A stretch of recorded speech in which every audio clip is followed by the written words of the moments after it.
ولی من الذل وکبرہ تکبیرا. الصلاۃ والسلام علی اشرف الانبیاء والمرسلین سیدنا ونبینا وحبیب قلوبنا وطبیب نفوسنا بالقاسم محمد آلہ الطیبین الطاہرین المعصومین المظلومین ولعنۃ اللہ علی اعدائہم واعداء اللہ اجمعین.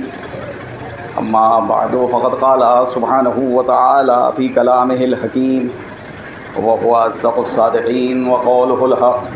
بسم اللہ الرحمن الرحیم. قضى ربک الا تعبدوا الا ایاہ وبالوالدین احسانا. صلوات حضرات ایک مرتبہ سورہ حمد اور 3 مرتبہ سورہ توحید کی تلاوت فرما کر برائے ترویح روح مظفر احمد نقوی ابن نذیر احمد نقوی صاحب کی روح. اللہ نے ہماری ہدایت کا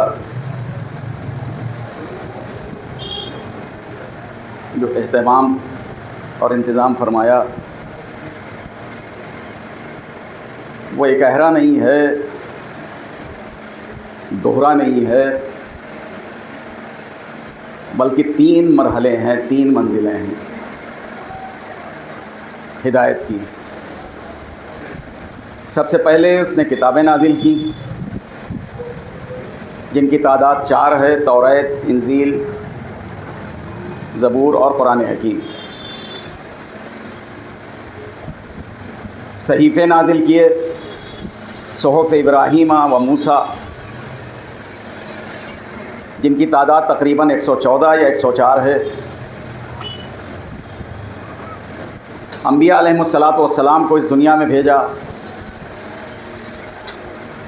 اور تیسری ایک ایسی نعمت ہے جو اللہ نے تقریباً ہر انسان کو عطا کی ہے، وہ ہے عقل.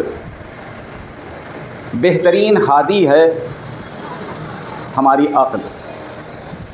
عقل ایک ایسی نعمت ہے جو کبھی کسی کو گمراہ نہیں کرتی، لیکن پھر بھی لوگ گمراہ ہو جاتے ہیں.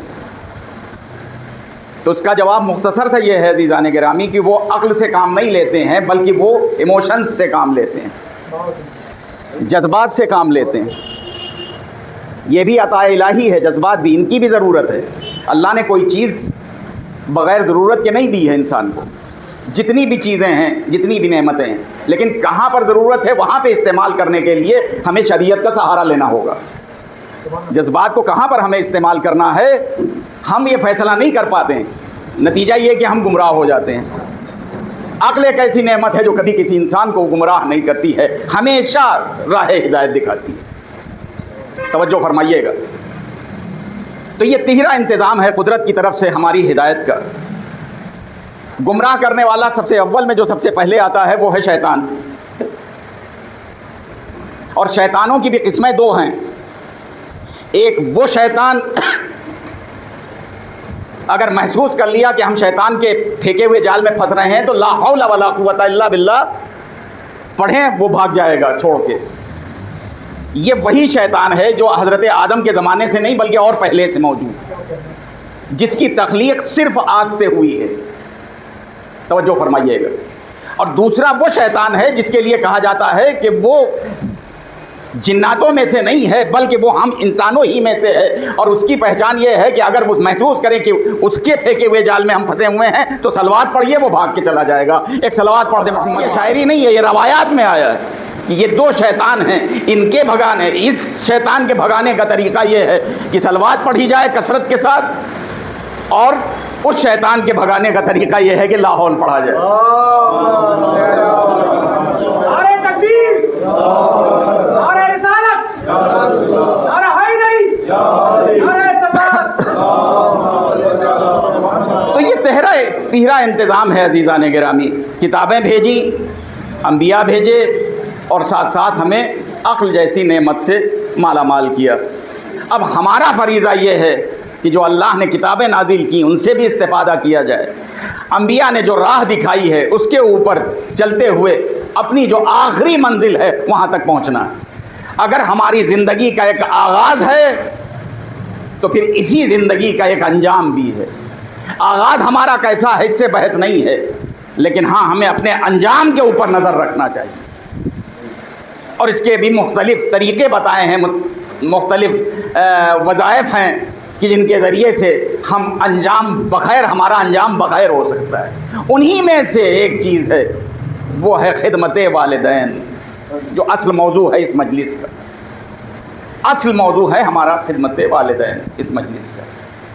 تو اگر ہم منزل نجات تک پہنچنا چاہتے ہیں تو نماز و روزہ و حج و زکوٰۃ و عزاداری اور تمام تر اور دیگر اعمال و افعال ہیں جن کو ادا کرنے کے بعد انسان کا انجام بخیر ہو سکتا ہے، لیکن انہی میں سے ایک چیز ہے، وہ ہے خدمت والدین، اطاعت والدین۔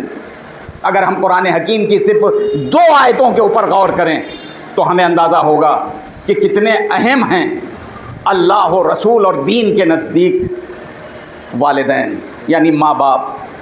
صرف ماں نہیں، صرف باپ نہیں، دونوں۔ سب سے پہلا آپ دیکھیے کہ ہماری تولد اور ولادت کا ذریعہ بنایا ہے ہمارے ماں اور باپ کو۔ اس کے بعد ہماری تعلیم و تربیت کا ذریعہ بنایا ہے ہمارے ماں باپ کو۔ توجہ فرمائیے گا۔ لیکن معاملہ یہ ہے کہ ہم اپنے چھٹپنے کو بھلا دیتے ہیں، اپنی پیدائش کو بھلا دیتے ہیں، اور ادھر ہم پیری اور ضعیفی کے مرحلے میں داخل ہوتے ہیں کہ جن کی ہم نے بچپنے میں تربیت کی تھی، رات و دن ایک کر کے ان کو پالا پوسا، پڑھایا لکھایا، ترقی کی راہیں ان کو دکھائیں، وہی لوگ توہین سمجھتے ہیں یہ کہتے ہوئے کہ یہ میری ماں ہے اور یہ میرے باپ۔ اسی کا نام ہے فرعونیت اور رعونت اور تکبر اور غرور۔ اور یہ اس وقت یہ بیماری ہمارے اندر پیدا ہوتی ہے کہ جب ہم اپنی، بالکل لکھنوی زبان میں کہہ لیں، اپنی اوقات اور حیثیت کو بھلا دیتے ہیں۔ تو یاد رکھیے روایتوں میں آیا ہے، توجہ فرمائیں ہمارے نوجوان، روایتوں میں حدیث میں آیا ہے کہ اگر تم اپنے رب کو، اپنے پروردگار کو، اپنے پالنہار کو، اپنے اللہ اور مالک و خالق کو راضی کرنا چاہتے ہو تو اپنے والدین کو راضی کرو۔ کتنی اہم ہے حدیث۔ کہاں ہمارے گناہگار ماں باپ؟ بھائی معصوم تو نہیں ہے، ماں باپ اپنی جگہ پر معصوم نہیں ہے، یہ نبی یا امام کے علاوہ کوئی معصوم نہیں ہے اس دنیا میں، تو گناہگار ہیں۔ کہاں ہمارے گناہگار ماں باپ اور کہاں اللہ کی مشیت و مرضی اور اس کی خوشنودی؟ توجہ فرمائیے گا۔ لیکن خود حدیثوں میں آیا ہے، روایات میں آیا اور بار بار آیا ہے کہ اگر تم اپنے رب کو، اپنے پروردگار کو راضی رکھنا چاہتے ہو یا راضی کرنا چاہتے ہو تو اپنے ماں باپ کو راضی کرو۔ اگر یہ راضی تو وہ راضی، اگر وہ ناراض تو، اگر یہ ناراض تو وہ ناراض۔ پڑھتے رہو نمازیں، کرتے رہو، رکھتے رہو روزے، کرتے رہو حج جا کر کے اپنے پیسے کا مظاہرہ، کوئی فائدہ نہیں، اس لیے کہ ماں باپ ناراض ہیں۔ انہیں راضی کرو۔ کہا جی ناراض تو نہیں ہے، تو پھر راضی رکھو۔ دوسرا جواب یہ ہوگا کہ راضی رکھو۔ اگر یہ راضی رہیں گے تو پروردگار راضی رہے گا۔ یہ میں احادیث اور روایات کی روشنی میں بات عرض کر رہا ہوں، اپنی طرف سے نہیں ہے، اور یہ خطابت و شاعری بھی نہیں ہے کہ آپ اس کو خیالی سمجھ لیں کہ ہماری زبان ضرور ہماری ہے، لہجہ ہمارا ہے، الفاظ ہمارے ہیں، لیکن مفہوم حدیث کا ہے۔ اب ایک طویل روایت آپ کی خدمت میں پیش کرنا چاہتا ہوں کہ ماں باپ کا کیا مرتبہ ہے۔ ایک نوجوان حالت مرگ میں ہے، بالکل سکرات کی منزل میں ہے، موت اور زندگی کی بیچ میں ہے، یہاں تک کہ اطراف کے لوگ بھی آ گئے ہیں، اور جس چارپائی پہ وہ لیٹا ہوا ہے سکرات کی منزل سے گزر رہا ہے، اس کے چاروں طرف وہ جیسے اپنے یہاں نہیں ہوتا کہ چارپائی پھیر دی جاتی ہے، قبلہ رخ کر دی جاتی ہے، اور واجب بھی ہے اگر آپ کے اختیار میں ہے مرنے والا تو اس کو قبلہ رخ کر دیا جاتا ہے، اور واجب بھی ہے شرعی حساب سے، اور لوگ آنا شروع ہو جاتے ہیں اور اس کے پاس بیٹھ جاتے ہیں، کوئی پانی ٹپکاتا ہے، کوئی دعائیں پڑھتا ہے، کوئی سوروں کی تلاوت کرتا ہے کہ ان کا یہ آخری مرحلہ ہے۔ تو ایسے ہی اس جوان کے ساتھ ہوا کہ یہ موت اور زندگی کی کشمکش میں، لوگوں کا ایک ہجوم ہے اس کے چاروں طرف، اور سکرات کے بڑے سخت مرحلے سے گزر رہا ہے. اتنے میں رسول اللہ کو اطلاع دی گئی.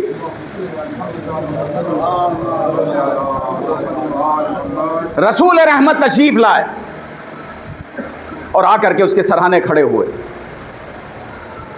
اس کی حالت دیکھی. ایک مرتبہ جو ہجوم و مجمع تھا اس پر طائرانہ نظر ڈالی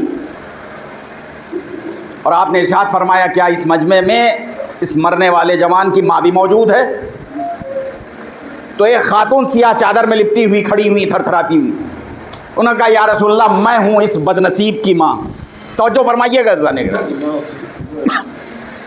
مرنے والا بیٹا، ماں اس کے پاس کھڑی ہو کے کہہ رہی یا رسول اللہ میں ہوں اس بد نصیب کی ماں. اب رسول رحمت ہیں. انہوں نے کہا تمہیں نہیں معلوم کہ تمہارا بیٹا اس وقت کس کرب سے اور کس اضطراب اور بے چینی اور سختی کے مرحلے سے گزر رہا ہے؟ کیا ممکن ہے کہ تم اسے معاف کر دو؟ تم ناراض ہو، معاف کر دو. اب جب یہ کہا کہ ناراض ہو تو اسے کہتی ہے کہ ہاں تقریباً 6 مہینے ہو گئے ہیں، نہ میں اس سے بات کرتی ہوں نہ یہ مجھ سے بات کرتا ہے. اور عزیزان گرامی ایک نفسیاتی طور پر جملہ عرض کر دوں، کیونکہ میں بھی اسی معاشرے اور سماج کا حصہ ہوں. کوئی الگ سے ہمیں نہ خلقت ہوئی ہے اور نہ کوئی الگ کی میں مخلوق ہوں، لیکن ایک نفسیاتی جملہ عرض کر دوں. ماں بہت جلد راضی ہوتی ہے اور بہت دیر سے ناراض ہوتی ہے، اور یہ خدائی صفت ہے ماں باپ میں. جیسے اللہ ہے وہ بہت جلد راضی ہوتا ہے اپنے بندوں سے اور بہت دیر سے ناراض ہوتا ہے. اور اگر یقین نہیں ہے تو آپ دعائے کمائل میں آپ ہر شب جمعہ کم سے کم پڑھتے ہوں گے یا سریع الرضا. بہت سرعت کے ساتھ بہت جلدی راضی ہو جانے والے پروردگار کو آپ آواز دیتے ہیں یا سریع الرضا، بہت جلد راضی ہونے والے خدا. اغفر لمن لا یملک الا الدعاء، مجھے بخش دے کیونکہ میرے پاس سوائے دعاؤں کے اور کچھ نہیں. تیری بارگاہ میں ہاتھ پھیلانے کے سوا کچھ نہیں، مناجات کرنے کے سوا میرے پاس کچھ نہیں. یا سریع الرضا، بہت جلد راضی ہو جانے والے. یہی صفت اللہ نے ہمارے والدین کے اس میں رکھی ہے جنہیں رب مجازی قرار دیا ہے کہ ماں باپ بہت دیر سے ناراض ہوتے ہیں اور بہت جلد اپنی اولاد سے راضی ہو جاتے ہیں. لیکن یہاں معاملہ 6 مہینے سے بات چیت تک بند ہے. اس کا مطلب معاملہ سر سے اونچا ہو چکا ہے، کوئی مسئلہ اور ہی ہے. تو وہ خود کہتی ہے، اور وہ بھی اس وقت کہ جب بیٹا موت اور زندگی کی کشمکش میں ہے، سکرات میں ہے، احتضار کی منزل سے گزر رہا ہے، مرنے والا ہے. کہہ رہی ہے کہ یہ بدنصیب ہمارا بیٹا ہے، میں اس کی ماں ہوں اور 6 مہینے سے بات چیت تک بند. اب رسول رحمت ہیں عزیزان گرامی. تو ایک مرتبہ آپ فرماتے ہیں کیا یہ ممکن ہے کہ تم اپنے بیٹے کو معاف کر دو؟ تو اب مرضی پیغمبر اسلام بھی ہے اور خود رسول رحمت بھی ہیں، اور ان کی مرضی اور منشا بھی ہے کہ یہ ماں اسے اس وقت معاف کر دے. کہا یا رسول اللہ آپ کا حکم ہے، آپ کی خوشنودی ہے، لہذا میں آپ کی مرضی کے تحت میں اسے معاف کر رہی ہوں. میں نے بھی معاف کیا میرے پروردگار. یہ تو ایک خاص مفہوم ہو گیا حدیث. اگر مفصل حدیث میں عرض کروں تو اس طریقے سے کہ جب رسول اللہ تشریف لائے تو اس کے سرانے آ کے کھڑے ہوئے اس جوان کے، اس سے پوچھتے ہیں تم کیا دیکھ رہے ہو، کیا محسوس کر رہے ہو؟ کہا یا رسول اللہ، پہلے تو رسول اللہ نے کہا کہ ایک آیت اس کو تعلیم فرمائی، کہا اس کی تلاوت کرو، اس نے انکار کر دیا. کہا کلمہ پڑھو، اس نے انکار کر دیا. اس کے بعد پھر کہا تم کیسا محسوس کر رہے ہو؟ کہا یا رسول اللہ میرے سامنے ایک کریہ المنظر بدبودار انسان کھڑا ہوا ہے جس کو دیکھ دیکھ کر کے مجھ پر مزید خوف طاری ہوتا چلا جا رہا ہے، میں ڈر رہا ہوں. تو رسول اللہ نے فرمایا کہ یہ دعا پڑھو. وہ دعا آپ کو مفاتیح میں حاشیے مل جائے گی، 2 سطروں کی دعا ہے. کہا یہ دعا پڑھو. اس نے دعا پڑھی سے. اب جب دعا پڑھ چکا تو کہا کہ آپ کیسا محسوس کر رہے ہیں؟ کہا یا رسول اللہ اب وہی انسان جو کریہ المنظر تھا اب وہ خوبصورت شکل میں ہمارے سامنے ہے اور اس کے بدن کی خوشبو جو ہے وہ ہمیں معطر کر رہی ہے. یعنی بالکل اس کے اپوزٹ ہے اب معاملہ. پھر ماں سے کہا کہ کیا ممکن ہے کہ تم اپنے بیٹے کو بخش دو؟ تمہیں نہیں معلوم کہ وہ کس کرب، بے چینی اور اضطراب اور تکلیف سے گزر رہا ہے سکرات کی منزل میں؟ اس نے کہا میں نے معاف کیا، میرے پروردگار نے معاف کیا۔ کہا ٹھیک، توجہ فرمائیے گا، ایسا نہیں کہا، ماں نے معاف کر دیا۔ اب رسول ذمہ داری لے رہے ہیں کہ اگر ماں نے معاف کیا ہے تو اللہ نے بھی معاف کر دیا ہے۔ ماں اگر راضی ہو گئی ہے تو اس سے اس کا خدا بھی راضی ہو گیا ہے۔ لیکن اتنا یاد رہے، پھر رسول اللہ نے مختصر سے خطبہ سا دیا وہیں کے اوپر، کہا کہ یاد رہے کہ ماں باپ کو کبھی ناراض نہ کرنا، اور اگر وہ ناراض ہو گئے ہیں تو زندگی ہی میں انہیں راضی کر لینا۔ اگر ناراض ہیں تو تمہارا خدا تم سے ناراض ہے، چاہے جتنے بڑے آپ نمازی ہوں، روزے دار ہوں، چاہے جتنے بڑے حاجی ہوں، چاہے پاجی ہوں، کچھ کام آنے والا نہیں ہے، اس لیے کہ ماں باپ پہلا مرحلہ ہے۔ اور آپ دوسری اہمیت دیکھیے قرآن کے اعتبار سے، انشکر لی والدیک، اللہ کہہ رہا ہے کہ اے میرے بندو میرا شکریہ ادا کرو اور اپنے والدین کا۔ لفظ شکر ایک ہی استعمال ہوا ہے، ایک اپنے لیے بھی اور اس کے بعد اپنی مخلوق یعنی ہمارے والدین کے لیے بھی۔ کتنا اہم ہے یہ مرحلہ کہ اللہ کہہ رہا ہے کہ ہمارا شکر، انشکر لی، میرا شکر ادا کرو، بلے والدین اور اپنے والدین کا۔ بہت آسان سا ترجمہ، اس میں کوئی بہت زیادہ قباحت بھی نہیں ہے۔ اتنی تو ہمارے یہاں معرب اردو جو بولی جاتی ہے، عربی مکس والی، اس میں تمام تر الفاظ آتے ہیں۔ انشکر لی والے والدین، میرا شکریہ ادا کرو، یعنی اللہ کہہ رہا ہے میرا، اور اس کے فوراً بعد کا اپنے والدین کا۔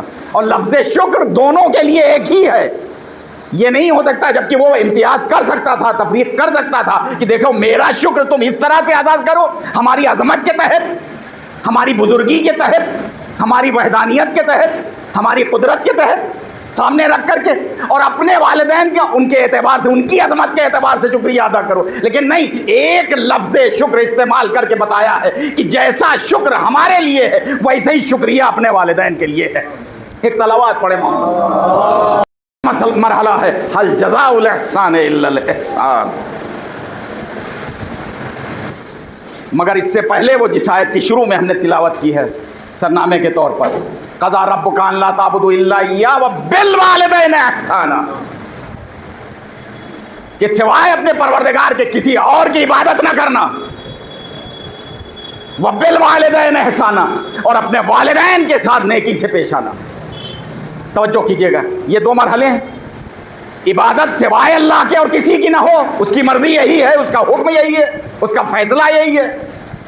اور والدین کے لیے کہا کہ ان سے نیکی سے پیش آنا، ان پر احسان کرنا، وہ اردو والا احسان نہیں، نیکی اس سے مراد، نیکی کرنا ان کے ساتھ، احسان کرنا۔ اور اس کے بعد دوسری آیت جب آتی ہے تو یہ حل جزاء الاحسان الا الاحسان۔ دیکھو احسان کا بدلہ احسان ہوتا ہے، نیکی کا بدلہ نیکی ہی سے دینا، برائی سے مت دینا۔ لیکن مقام افسوس یہ ہے کہ اس مہنگائی کے دور میں جہاں سب کچھ مہنگا ہے، وہاں یہ بھی مہنگا ہو گیا ہے کہ ہم اپنے والدین کو بڑھاپے میں بالکل لاوارث چھوڑ دیتے ہیں اور اپنی 2 دن کے جورو کو غلام بن جاتے ہیں۔ معاف فرمائیے گا، میں نے پہلے ہی اپنے دفاع میں ایک جملہ کہہ دیا ہے کہ میں بھی اسی سماج کا ایک حصہ ہوں، اور ہم جورو کے غلام بن جاتے ہیں۔ بیوی کے تو ہم سارے حقوق ادا کر رہے ہیں، لیکن ماں باپ جو بڑھاپے کے مرحلے میں ہیں، جن کو اب ہمارے سہارے کی ضرورت سے بھی زیادہ اگر کوئی اہم آپ کے پاس لفظ ہے تو وہ استعمال کر سکتے ہیں، ضرورت ہے، ہم ان سے منہ موڑ لیتے ہیں۔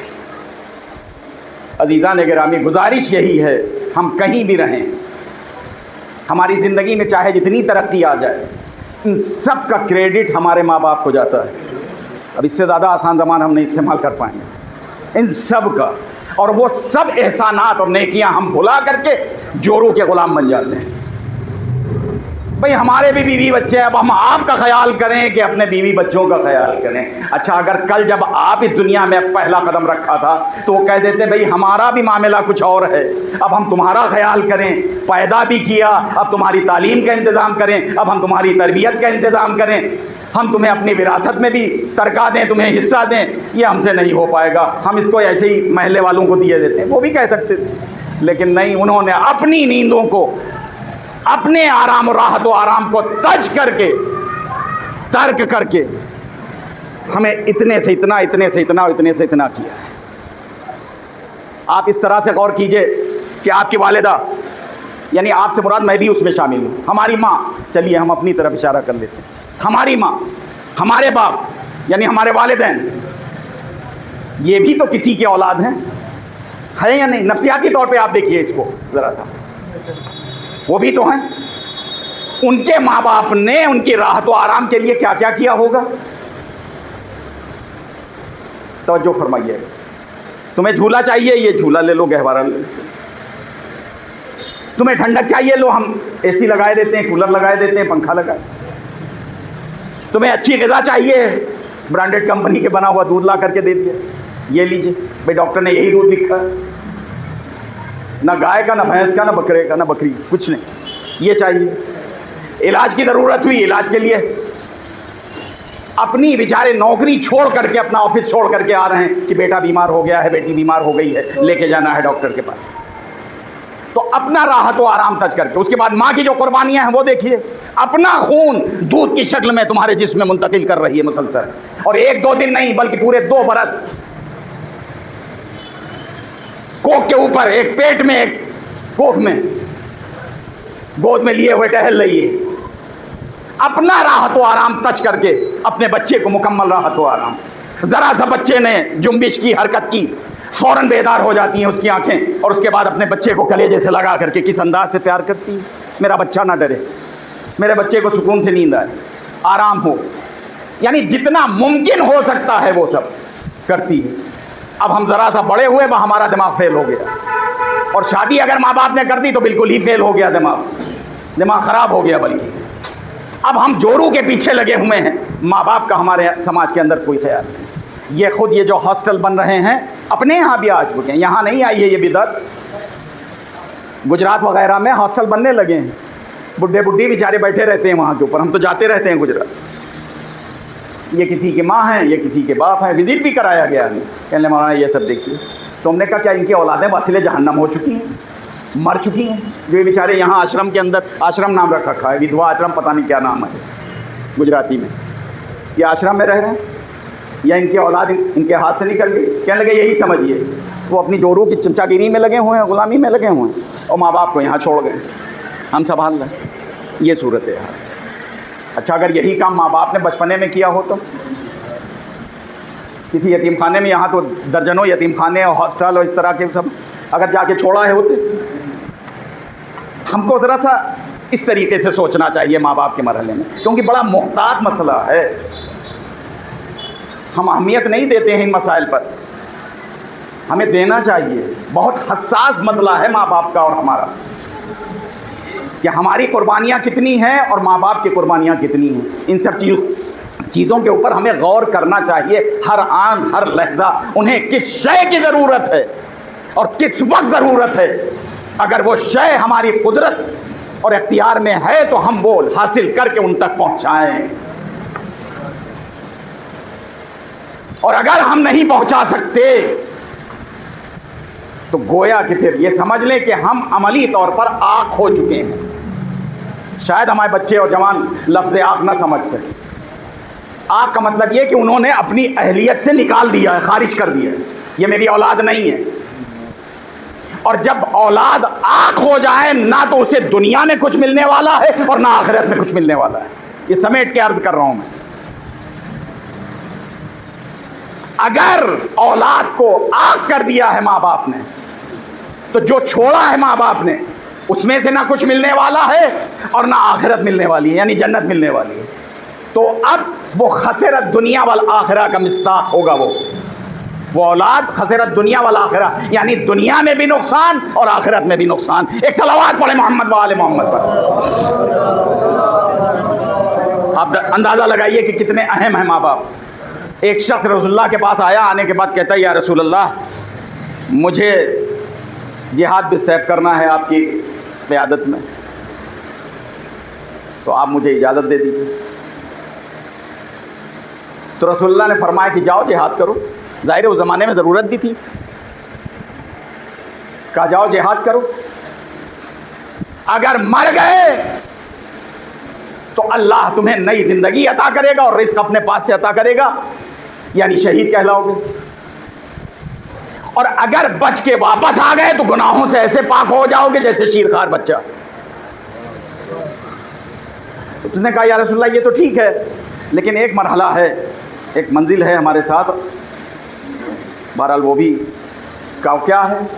کہا ہماری بوڑھی ماں زندہ ہے, بوڑھے والدین زندہ ہیں, اور ان سے بے انتہا مجھے انسیت ہے اور ان کو مجھ سے, اور میرے علاوہ ان کا کوئی نہیں ہے خدمت کرنے والا. تو فوراً پیغمبر اسلام نے جواباً ارشاد فرمایا کہ اگر تمہارے والدین زندہ ہیں یا دونوں میں سے کوئی ایک زندہ ہے تو تم ان کی خدمت کرو, جبہے پہ جانے کی ضرورت نہیں ہے, جہاد پہ جانے کی ضرورت نہیں.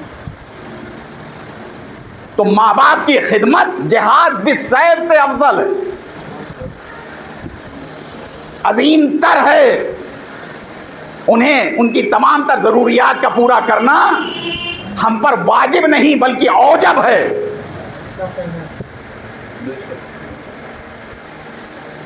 واجب نہیں بلکہ واجب تر ہے.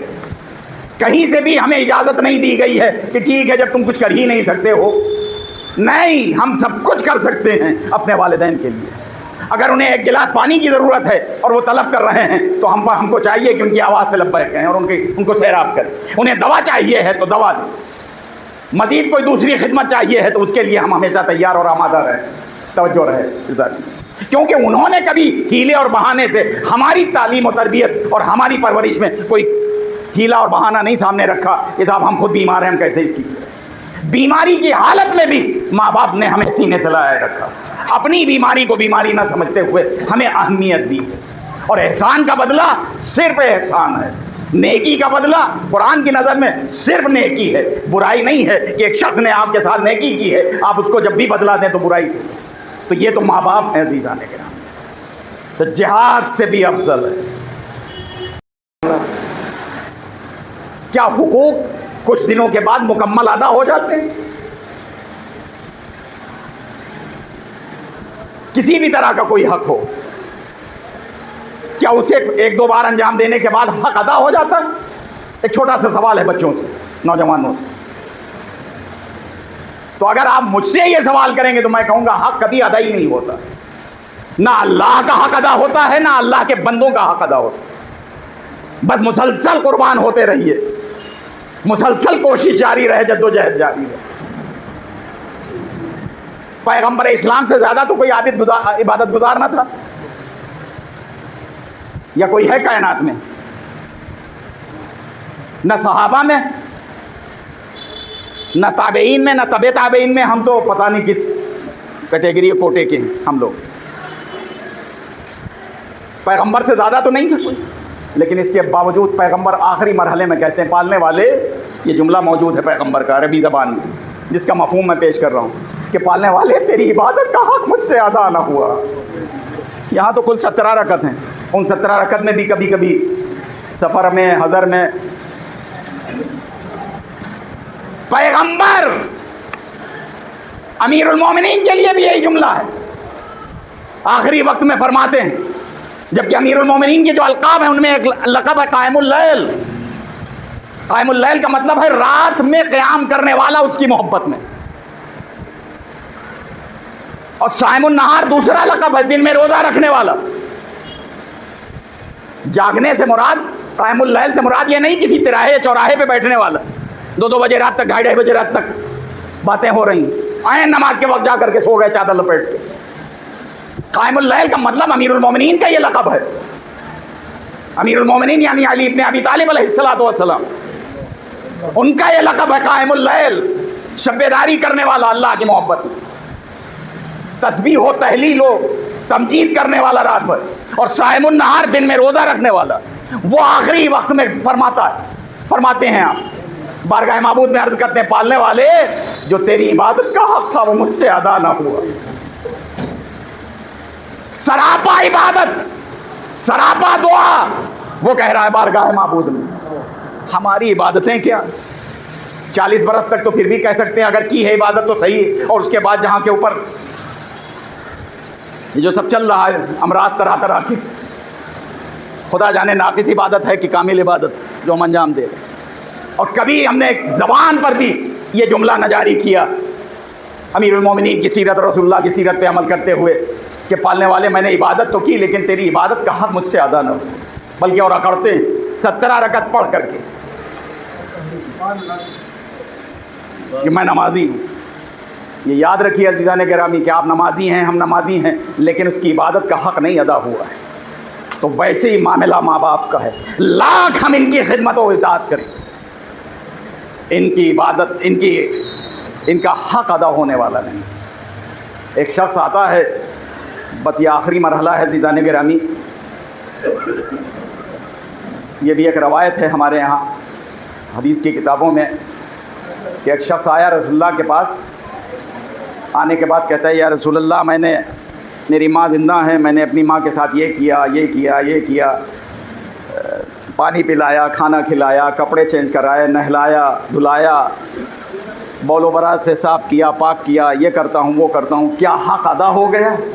توجہ فرمائیے گا، خاص طور سے ہمارے نوجوان اور بچے ہمارے، کیا حق ادا ہو گیا خدمت کا؟ جو ہم پر ماں باپ کا حق عائد ہے وہ ادا ہو گیا؟ تو پیغمبر اسلام نے غضبناک لہجے میں جواب دیا، کہا ہرگز نہیں حق ادا ہوا۔ اور اس کے بعد آپ فرماتے ہیں کہ جس ماں نے تجھے زندگی عطا کی ہے تو اس کی موت کے لیے تمنا کر رہا ہے۔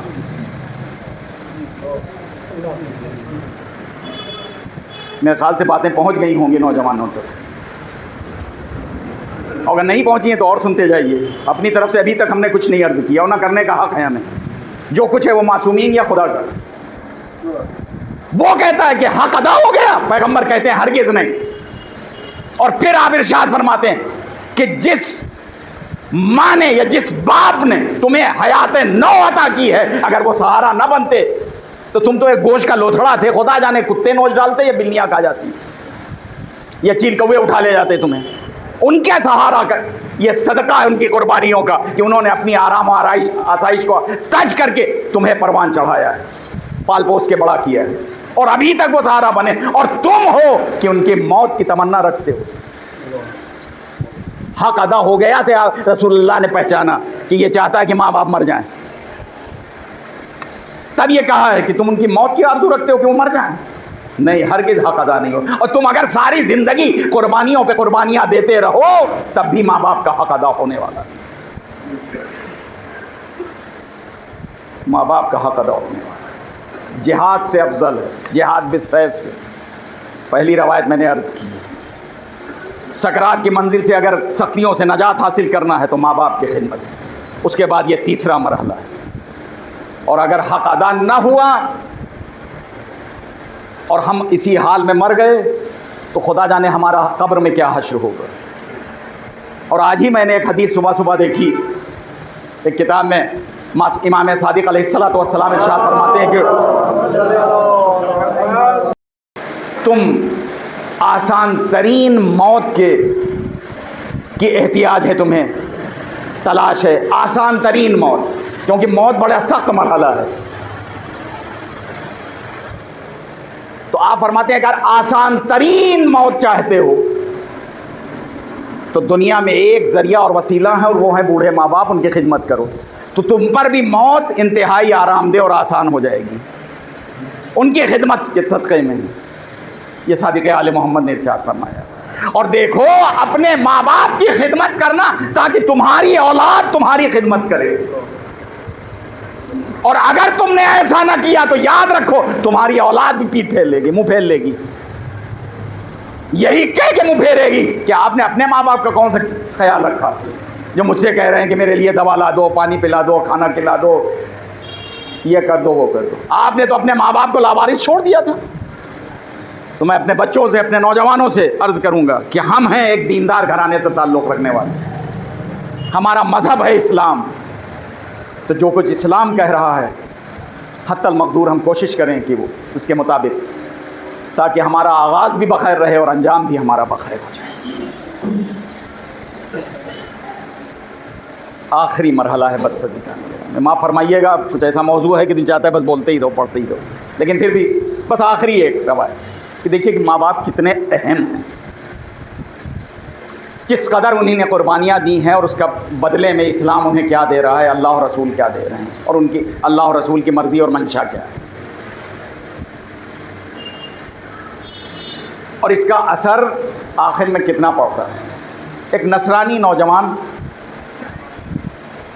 نصرانی بندہ یعنی یہودی جسے آپ، عیسائی جسے آپ کہتے ہیں، کرسچن فیملی سے تعلق رکھنے والا، ماں اس کی عیسائی، باپ اس کے عیسائی، چھٹے امام علیہ الصلوۃ والسلام کا زمانہ، یعنی صادق آل محمد امام جعفر صادق علیہ الصلوۃ والسلام. امام علیہ الصلوۃ والسلام کے پاس اس نے آمد و رفت شروع کر دی، آنا جانا شروع کر دیا. آتا تھا امام کے پاس بیٹھتا تھا، اور ظاہر امام کی مجلس میں اگر کوئی بیٹھے تو کچھ نہ کچھ تو اسے ملتا ہی ہے. چنانچہ روزانہ امام علیہ الصلوۃ والسلام کچھ نہ کچھ اسے روحانی غذا دیتے تھے. اس سے اس نے پورا فائدہ اٹھایا. آخر کار وہ مسلمان ہو گیا. جب وہ مسلمان ہو گیا، توجہ فرمائیے گا، تو اس نے کہا کہ فرزند رسول، میں عیسائی تھا، آپ کے مبارک مجلس میں بیٹھ بیٹھ کر کے میں مسلمان ہو گیا، لیکن میری ماں جو ہیں وہ اپنے آبائی مذہب کے اوپر باقی ہیں. وہ کل بھی عیسائی تھیں، آج بھی عیسائی ہیں. تو اب میرے لیے کیا حکم ہے؟ کہا کس طرح کا حکم؟ توجہ فرمائیے گا زانے گرامی، کس طرح کا حکم چاہتے ہو؟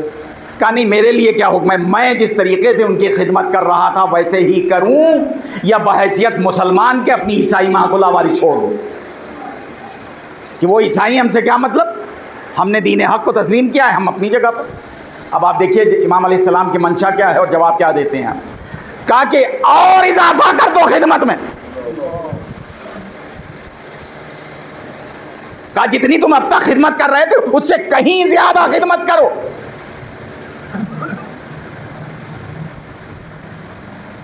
اور جب وہ مر جائیں تو دیکھو یاد رکھنا، ان کو اسلامی طریقے سے ان کی تجہید و تدفین کا انتظام کرنا. عیسائی ہے اور مولا فرما رہے تھے، لیکن نہیں، مولا کا فرمانا ہماری عقل سے بہت پرے ہے. بھائی عیسائی ہے، اس کو عیسائی طریقے سے کفنایا اور دفنایا جائے گا. ان کے یہاں بھی تدفین ہے، دفن ہے، وہ بھی قبر بناتے ہیں. لیکن آپ فرماتے دیکھو اسلامی طریقے سے اس کو تجہید و تدفین ہونا چاہیے اس کی. یہی میرا حکم ہے. اور خدمت میں اضافہ کرو، یعنی اب تک جتنی تم قربانیاں دے رہے تھے اس سے اور زیادہ خدمت کرو.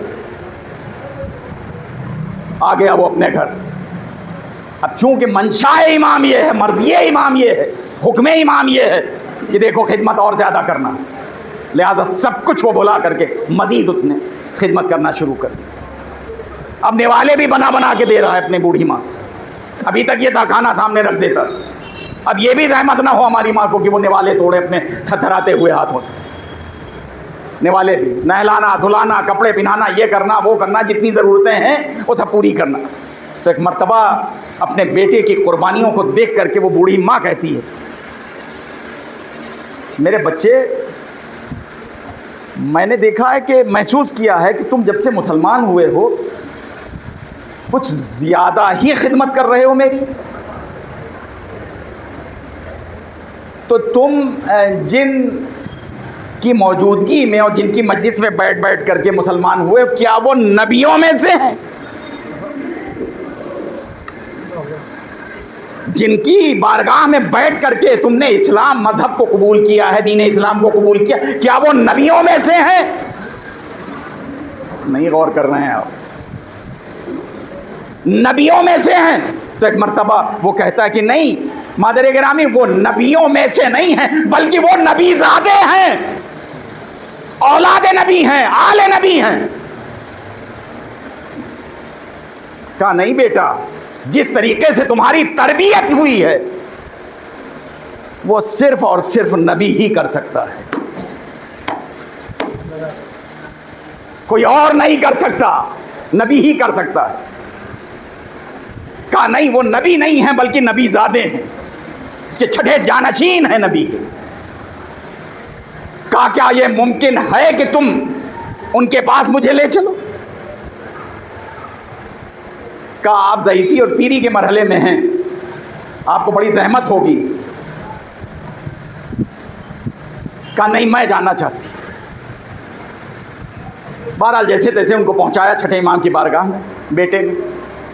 وہاں جا کر کے جب امام علیہ الصلوۃ والسلام کے چہرے کی زیارت فرمائی تو ایک مرتبہ کہتی ہیں بیٹا جس کلمے کو اپنی زبان پر جاری کر کے تم نے اسلام قبول کیا ہے وہ کلمہ ہمیں تعلیم دو.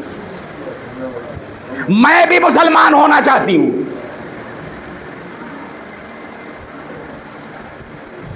اس نے اسلام پڑھا نہیں, نہ اس نے قرآن پڑھا, نہ کوئی اور اسلامی کتاب پڑھی, نہ وہ نبی کا زمانہ اس کو ملا. چھٹے امام علیہ السلام کا دور ہے, آخری مرحلے میں بیڑھی بڑھاپے اور ضعیفی اور پیری کے مرحلے میں جب آئی تو کہہ رہی ہمیں لے چلو. وہاں گئی اور کہتی ہے چھٹے امام کو دیکھ کر کے کہ جو کلمہ پڑھ کر کے تم مسلمان ہوئے وہی ہمیں تعلیم کرو. وہ وہاں سے مسلمان ہوئی. اب یاد کیجئے امام نے کیا فرمایا تھا کہ اگر وہ مر جائے تو اسے اسلامی طریقے سے اس کی تجہیز و تکفین کا اہتمام و انتظام کرنا. یہی سامنے تھا امام کے کہ یہ جب مرے گی چاہے اس سے 10 منٹ پہلے ہی صحیح مسلمان ہو کر کے مرے گی. اور مسلمان نہ کتاب پڑھ کر کے اس نے, نہ قرآن پڑھ کر کے, نہ کوئی دوسری کتاب پڑھ کر کے, نہ کسی مدرسے میں گئی, نہ کسی کالج میں گئی, نہ کسی حوزے میں اس نے تعلیم حاصل کی, نہ کسی عالم دین کے پاس گئی. اپنے بیٹے کی قربانیوں اور اس کی تہذیب و ادب اور اس کی خدمت سے متاثر ہو کر کے صادق آل محمد کی سرکار میں پہنچی, عصمت مآب کی بارگاہ میں پہنچی اور وہاں امام کی زیارت کر کے کہتی ہے ہمیں مسلمان ہونا ہے. جس دین میں ماں کا اتنا احترام ہو, عزت ہو, وہ دین کس قدر محترم ہوگا. یہ اس کے الفاظ ہیں. لہذا ہمیں دین کی تعلیم وقت کہتی ہے ہمیں مسلمان ہونا, اور جب گئی ہے تو کلمہ لا الہ الا اللہ محمد رسول اللہ. اور ایک موقع اللہ نے اور اسے عطا کیا کہ اسلام لانے کے بعد اس نے نماز ظہر ادا کی جو اس کی پہلی اور آخری نماز تھی, اور اس کے بعد آخری سانس لی اور اس دنیا سے رحلت کر گئی ہوں. تو کچھ ہمیں ایسا کرنا چاہیے کہ ہمارا اخلاق دیکھ کر کے لوگ متاثر, ہماری رفتار, ہماری گفتار, ہمارا زندگی گزارنے کا انداز کچھ اس طریقے کا ہو کہ دور سے دیکھ کر کے کہیں کہ یہ واقعی مسلمان ہے, اور چھٹے امام علیہ الصلوۃ والسلام کے حوالے سے کہیں کہ یہ جعفری ہے. اور یہ اسی وقت ممکن ہے کہ ہم دنیا سے منہ موڑ کر کے سیرت آل محمد علیہ السلام کو سامنے رکھیں. جتنا کوشش ہو سکے, معصوم تو ہم نہیں ہو سکتے, ہو ہی نہیں سکتے. یہ خصوصی نعمت ہے جو چاہتا معصومین علیہ السلام کو ملی یا انبیاء کو, لیکن ہاں نزدیک تک ضرور ہم پہنچ سکتے ہیں, بے گناہ ضرور ہو سکتے ہیں, گناہوں سے پاک ضرور ہو سکتے ہیں. بس عزیزان, تو ایک تو یہ ماں باپ ہیں, اور دوسرے ایک ماں باپ ہیں جن کو پیغمبر نے ارشاد فرمایا, جن کے لیے یا علی انا و انت اب و هذه الامہ, یا علی میں اور تم امت کے دو باپ ہیں. عظمت امیر المومنین دیکھیے, پیغمبر فرماتے یا علی انا یعنی میں, وانت اب و هذه الامہ, یہ جو میری امت ہے اس کے دو باپ ہیں, ایک میں ہوں ایک تم ہو. تو جو ان کی آل ہیں وہ تو اپنی جگہ پر آل رسول ہیں, سادات ہیں, لیکن نہیں امت, لفظ امت کے امت کے دو باپ ہیں. اور اس کے بعد ازواج کے لیے تو قرآن ہی نے کہا ہے ام المومنین.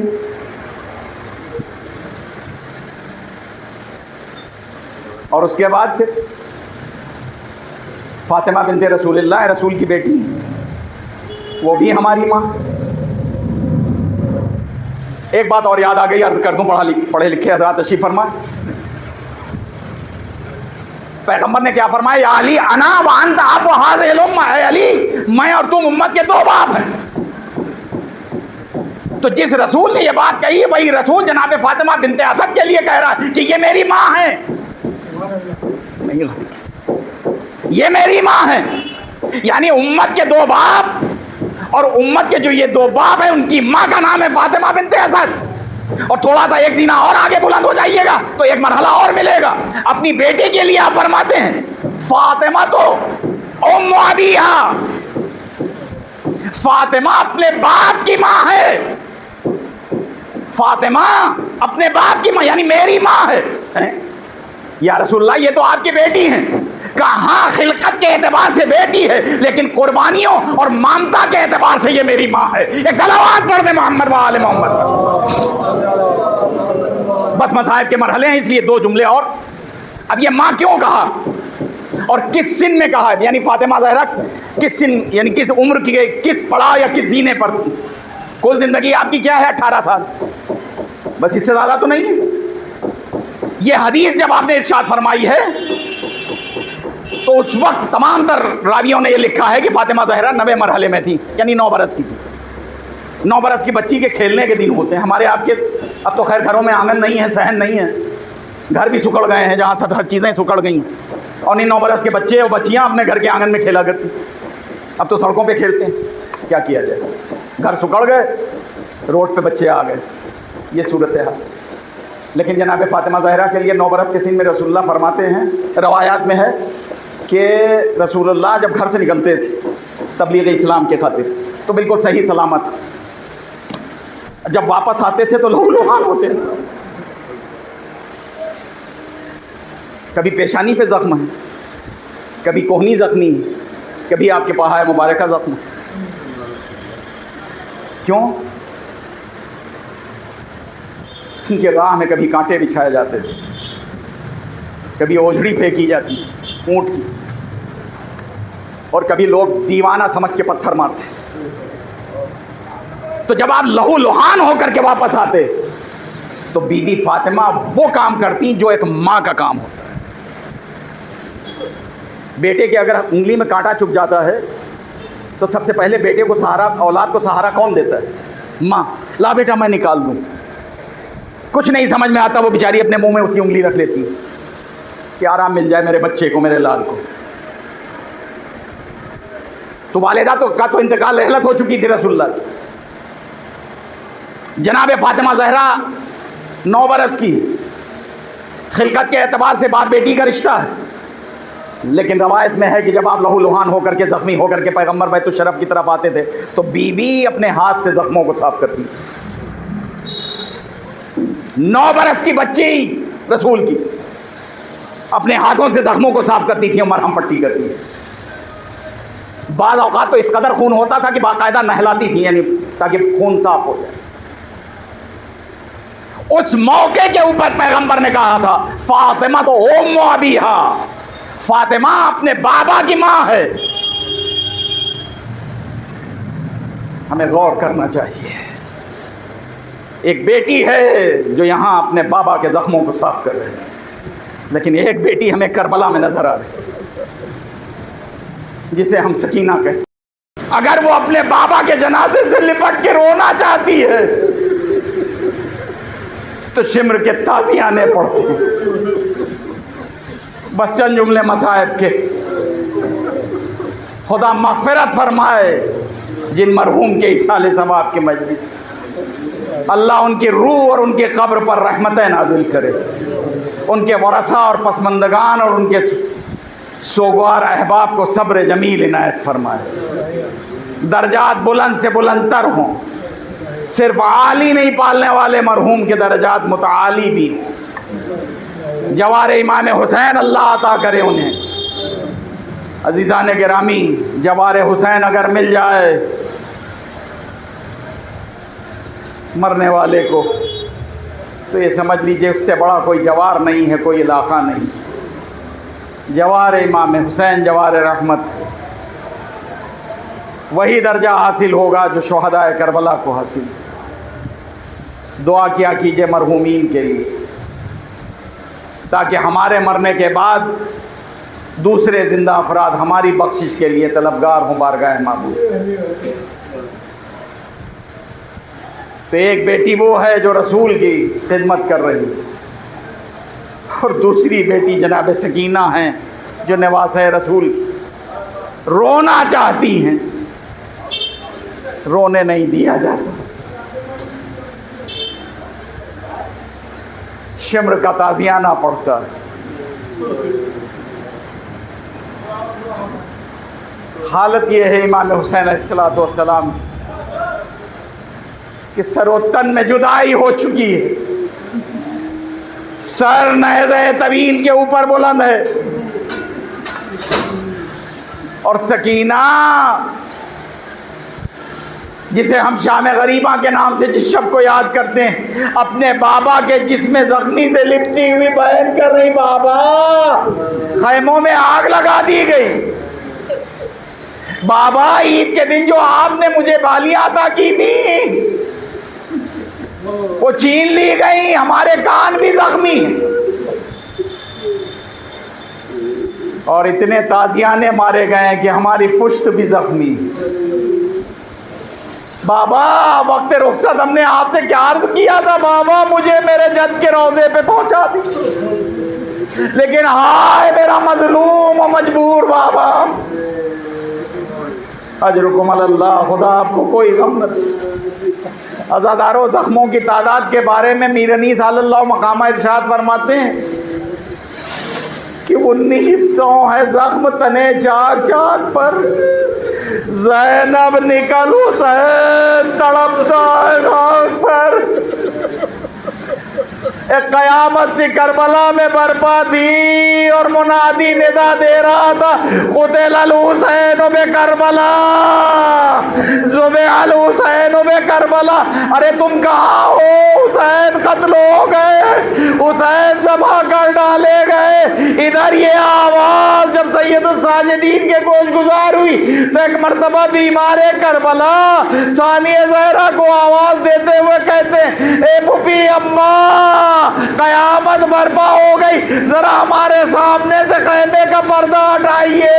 اب جو رخ امامت سے خیمے کا پردہ ہٹا تو کہا، اے پھوپھی اماں وہ دیکھیے میرے بابا شہید ہو گئے، ان کا سر نیزہ طویل پر بلند ہے۔ السلام علیکہ یا ابا عبداللہ، السلام علیکہ یا ابن رسول اللہ۔ سيعلم الذين ظلموا أيّ منقلب ينقلبون إنا لله وإنا إليه راجعون ألا لعنة الله على القوم الظالمين۔ پروردگارہ، جن مرحوم کے ایصال ثواب کی مجلس بحق امام حسین ان کی مغفرت فرما، ان کے درجات بلند فرما، اور ان کے پسماندگان اور ورثاء کو صبر جمیل عنایت فرما۔ پروردگارہ، محمد و آل محمد کے قربانیوں کا واسطہ جہاں کہیں بھی محبان آل محمد آباد ہیں، ان کی جان و مال، عزت و ناموس کی حفاظت فرما، ہماری اس مختصر سی عبادت کو قبول فرما، اس ذکر پاک کے طفیل میں ہم سب کے گناہوں کو عفو فرما۔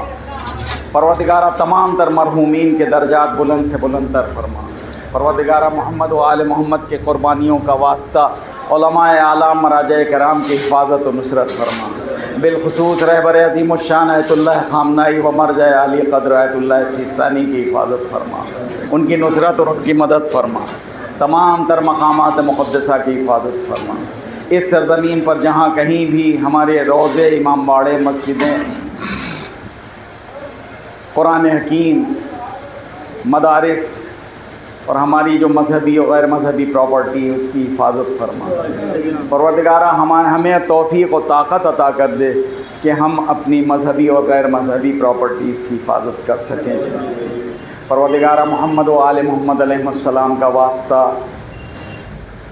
بالخصوص باب الحوائج امام موسیٰ کاظم علیہ السلام کا واسطہ، مومنین ہندوستان و پاکستان اور دیگر ممالک میں جہاں کہیں بھی محبان آل محمد آباد ہیں، پروردگارہ ان کی حفاظت و نصرت فرما۔ اہل ایران اور حکومت اسلامی ایران کو مزید غیبی طاقت عطا کر دے۔ پروردگارہ، محمد و آل محمد کا واسطہ دشمنان اسلام و مسلمین کو نیست و نابود و معذب فرما۔